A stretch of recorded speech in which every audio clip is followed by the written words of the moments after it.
This is Joe Juba, co-host of Sadcast, a proud member of the Education Podcast Network. Each show on the network is independently owned, and the views expressed may not represent those of other podcasts. For the best education podcast, visit edupodcastnetwork.com. It's the Education Podcast, your favorite show, with lots of groovy guests and they share what they know. So crank it up to 10 and let your neighbors know that here's another show with Dr. Steve Milletto. Teaching, learning, leading, K-12. Teaching, learning, leading, K-12. Teaching, learning, leading, K-12. With Dr. Steve Milletto. Hey, welcome back. Steve here, and today it's just you and me. That's right. I'm sharing the next episode in my series on lessons I learned from jobs I had before I started my career in education. And this one is working at a plumbing supply warehouse. Yes, now this was a lot different, but in some ways, just the same. So let's talk about that for a minute. So the plumbing supply warehouse did just exactly what its name says. Plumbing companies would reach out and they created accounts and they would purchase the resources that they needed to help them do whatever that project was, that plumbing project at that job site. And so, for example, many of the parts that we carried are PVC parts, like to connect this piece of PVC pipe to that piece of PVC pipe. And there's elbows and there's joint connectors and all kinds of interesting things like that for connecting PVC pipe, as well as the glue, the cleaner, the waterproofing, depending on what's going to go through that PVC pipe. So small stuff like that. And then there's vents and there's drains and all kinds of neat gear like that. And on top of the small stuff, like the PVC connectors that I'm talking about and the brass fittings and the copper fittings, then there's large rolls of copper tubing and large rolls of wire and different types of pipe. Like you might also have iron pipe and iron fittings and brass fittings and different sorts of nozzles and just all kinds of stuff like that a plumber might use. Some of the really cool stuff were the 20-foot pieces of PVC pipe that came in these huge bundles and had to be transported to job sites from time to time, as well as in the industry, they refer to them as water closets, but you might know them as toilets and showers and all kinds of interesting devices that we use in our everyday houses and our businesses that we may not think about that much. But for example, a plumber would also go to the plumbing supply warehouse to get cast iron tubs. Yes, or the regular type of fiberglass tub. It depends on what the customer ordered. The cast iron tubs, that's a whole interesting thing, by the way. Very heavy. I'll talk more about that in a minute. But you get my point. The plumbers would go to the plumbing supply warehouse, set up an account, and they would go here to order all the different parts they're going to need for their job site. And so the bigger the job, the more we were going to have to deliver it to the site for them instead of the plumber coming in and picking up what they needed. One of the things that had to take place was they had to take time giving you opportunities to drive the trucks. All right. Now, this is really cool. I got an opportunity to drive trucks on this job. Loved it. So one of the vehicles you had to drive was a very large pickup truck. It was a double wide cabin type thing, and it could haul a lot of heavy stuff. And you would it had a rack that was welded onto it, and this rack is where you could put lots of different types of pipes, like PVC pipes and copper tubing and iron pipe and stuff like this, and you put it up there in the rack and strap it in. And then the bed of it, obviously, you could put all kinds of whatever other resources you were carrying to the job site for the plumbers. Fit a few toilets, maybe a shower or two. So there was the pickup truck. You had to learn how to drive that, and you had to learn how to drive it with its load on the top, because it was one thing with the load in the back, but the load on the top was a little tricky. One of the other trucks was a big flatbed. The big flatbed truck could carry lots of bundles of the 20-foot pieces of PVC pipe. The 20-foot pieces of PVC pipe were in these big bundles that were boxed off by wood. They were connected with these metal straps. And you could fit 4 or 5 of those bundles on the back of that truck, depending on how much other stuff you had to put on it. Well, so that tells you how long the flatbed is, because it's longer than 20 foot, because you put the 20-foot pieces of the 20-foot bundles up there on the flatbed. That would be loaded with using a forklift. And then the back end of it, and on top of those bundles, you could put the rest of the stuff that you need to take. So you had probably about 8 more foot, if 8 to 10 feet more of that flatbed, where you could stack stuff and strap it down to the flatbed. There was also a container truck that had walls on it. That was just a big box on the back of a truck. And I never really drove that one. I might move it from place to place in the parking lot to help out a teammate, but that was not my favorite to drive, and I typically didn't. But I did drive the pickup truck, and I did drive the big flatbed truck. And that's important to understand, because the flatbed truck was a manual. It was a stick. You had to know how to use a clutch and so forth. And because if you pop the clutch, there's all kinds of things that would happen there. One of the biggest problems being that you stall out in the middle of an intersection or going up a hill or something like that.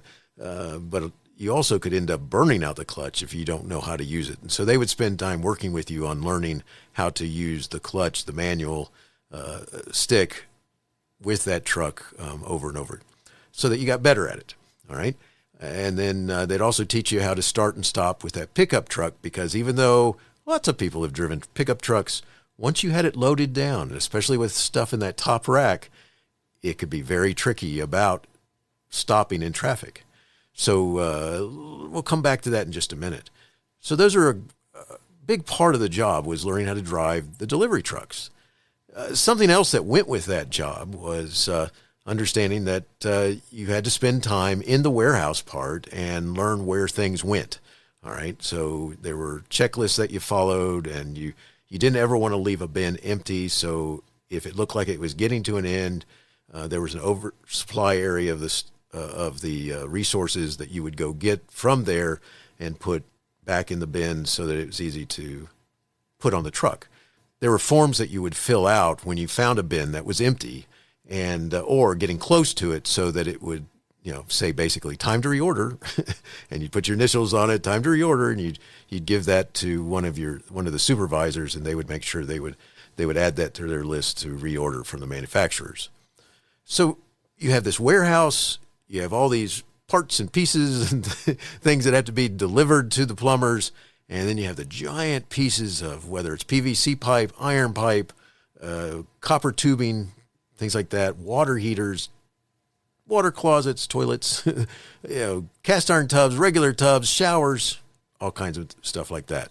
All right, so now that you kind of get a gist of what's going on with this work, a big part of it was when you reported to work, and I'm in my undergrad school. This is a little further down the line, and I moved from the McDonald's to now this plumbing supply warehouse. And one of the things I really liked about it was this freedom that you had, and learning how to drive the trucks and interacting with people in a different way. You're not taking orders. Instead, you're delivering the equipment, the resources that they need to do their job. All right, so let's look a little closer at this job. So we made sure that the bins always stayed full, or that a reorder form was done. You practiced driving the trucks. They trained you to drive the trucks. There were other things in the warehouse, like time to sweep, time to keep things clean, as well as in the parking lot, and especially in the loading area for the trucks. You had to learn how to strap down a truck, you had to make sure that the load was secure. You had to make sure that the straps were attached in the correct manner. You had to make sure that everything was snug and tight before you left. And we're going to come back to that, because I learned a big lesson with this about securing your load. But you had to learn how to tighten and strap down and secure the load. along with that, you had to also understand the paperwork, what had to be signed, what went to the customer, and what you kept. And at the end of the day, making sure that you had the right signatures and so forth before you turned it into your supervisor. So you had a little bit of a paperwork accountability thing going on there too. All right, let's go into some stories then about this job, because I had some neat lessons that I had here, and some are going to reflect the previous jobs that I had. Remember, on my first episode, I talked about the grocery store bagging clerk, the grocery store bagger. That had quite a few lessons there, one of which is never think that you have nothing to do. There's always something to do. In my second job, the one at McDonald's, one of the things I learned is also never think that there is nothing to do, that there's always something to do, which there are other lessons there too, but I think that one was a major lesson out of that. And this job at the plumbing supply warehouse, guess what? That one shows up again. There is always something to do. You don't have time to just waste time by sitting around doing nothing or twiddling your thumbs or, just chit-chatting. There's always something to do. All right, so let me share a few stories here. One of the worst things to happen to you driving those trucks is if you didn't take time to secure the load. You trusted your teammates, and now that's a big deal to trust your teammates, all right? I mean, you want to trust them, but you got to participate in attaching and strapping the resources, the items to the truck, whichever one you're driving. Because unlike the big box truck, which everything's inside and you had to strap it to the sides and make sure that it's stacked appropriately so you don't crush something underneath, put something light on the bottom of something heavy. It doesn't have anywhere to go except bounce around inside that box truck. Unfortunately, the pickup truck and then the big flatbed, it has lots of places to go. It can go into the street. It can, collapse and fall under, the car that's following you too closely. When you go around a corner, boom, it could go off the side and you end up picking it up out of somebody's front yard. Right. You get my picture. So you have to learn how to secure the load properly. And you'd love to trust your teammates, but you got to go behind them and make sure that you're okay with how it's strapped there. Now, how did I learn this lesson? I learned this lesson because I didn't go behind my teammates and make sure that the load was secured properly. Left out of there, big flat truck, I have 4 bundles or more of the 20-foot pieces of PVC pipe. I have all this other equipment that's on the other 10-foot piece of the back end of that truck. And there's all kinds of water closets, or remember, they're toilets. And which, by the way, you do understand that toilets are made out of ceramic, right? If they hit the ground, they're going to break. Unlike a fiberglass shower or a fiberglass tub, those things are pretty resilient. You might scrape it, though, which ruins it, and that's not good. But the toilet is a whole nother thing.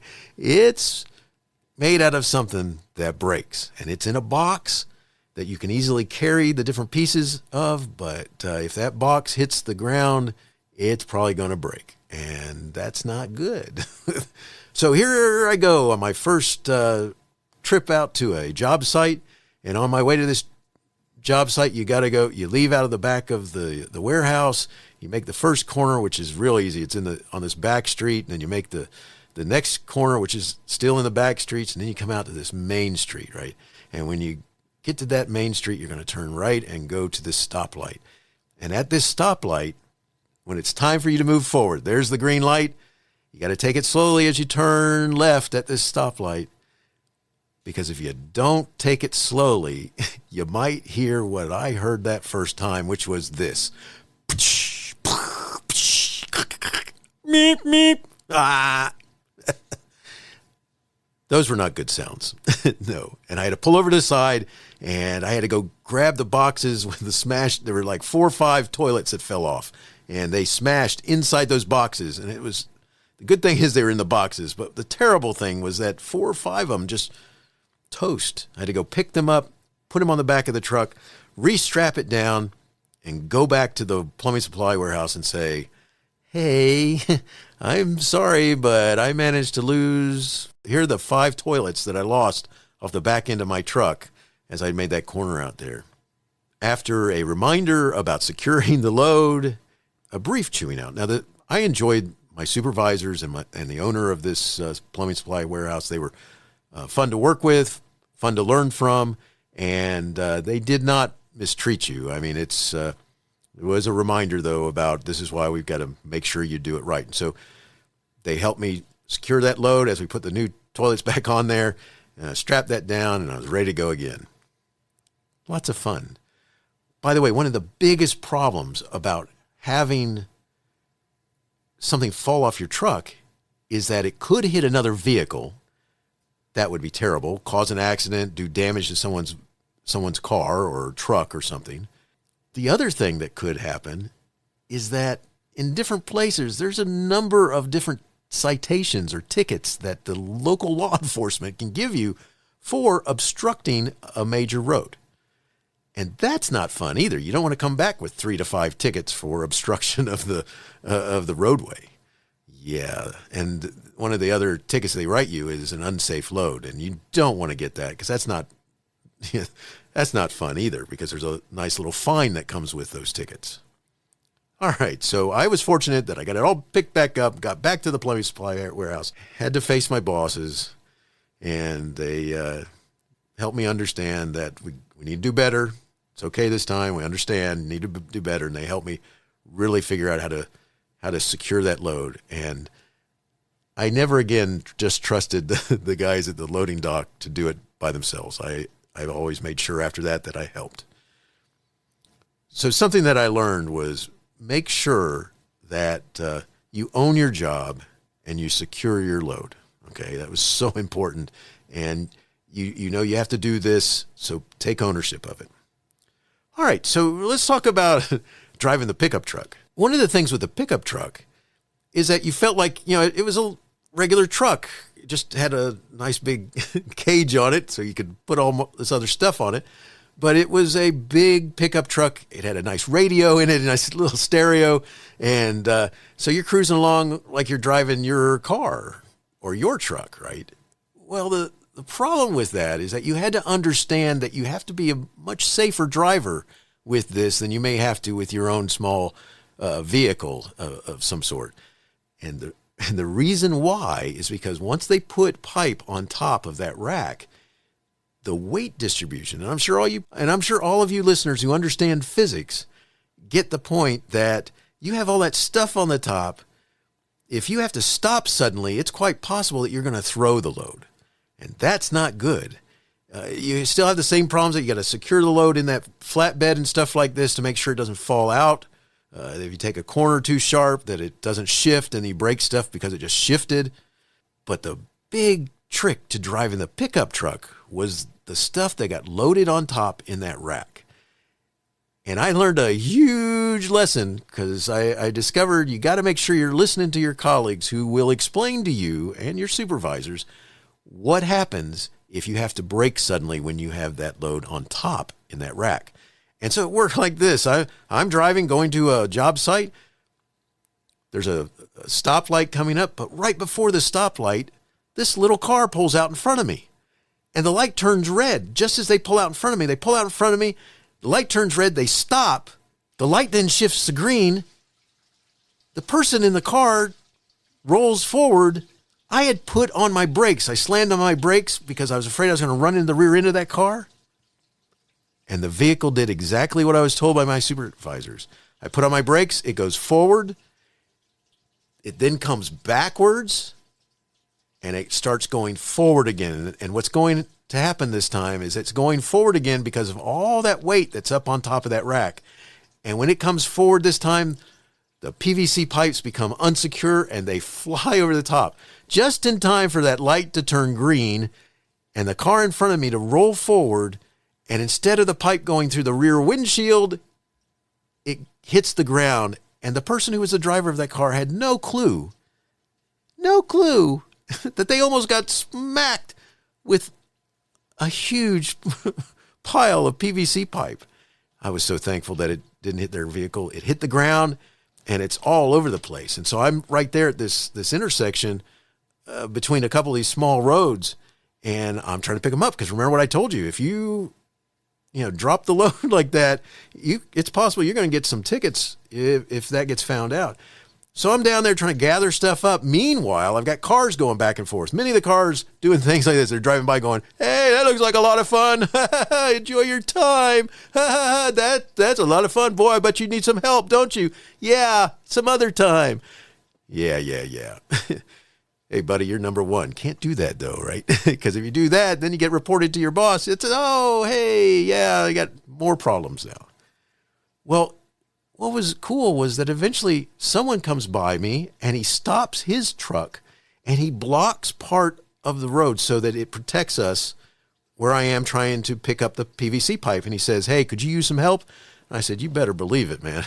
And he gets out of his truck and he helps me gather up the PVC pipe. We put it up in the rack. We reattach it. And I thanked him profusely. I said, can I get you anything or something? And he said, nope. He goes, someone helped me out one time when I was driving a truck and spilled a bunch of stuff on the road. He goes, and I just hope you'll do the same if it happens to you. And I thanked him and didn't get any tickets. No police came around. No accident happened. And long I went to deliver the supplies. Yeah. So one of the cool things that I learned from that is always treat others as you want to be treated. And I got more that goes with that lesson, but boy, was it nice that guy stopped and helped me that day. It sure was. And another part of it is when all those people were saying things to me that were not nice, I really wanted to respond back. And another lesson I learned while I was at this job is think before you act. Think before you act, because you don't want to have to explain yourself because people don't tell their side. They don't tell the part that they played in it. They just want to tell the part that you did that they thought was inappropriate. Yeah, fun. All right. So, one of the things that while I was working there, you got to know the team members better, and you got to work as a team. You helped them load their trucks. They'd help you load the trucks. You'd help them sweep out the warehouse. They'd help you sweep out the warehouse. There's any number of things. Working in the parking lot, making sure that things were where they're supposed to be, making sure the trucks are parked where they're supposed to be. They'd be helping you do that. If there was most times you were delivering the supplies by yourself, but there were times because of some of the resources that were on that truck that you would have another person ride with you. But something that became a big deal there is that be a team member and respect your team members, and always, take a chance to listen to them and their experiences, because it's probably going to pay off for you.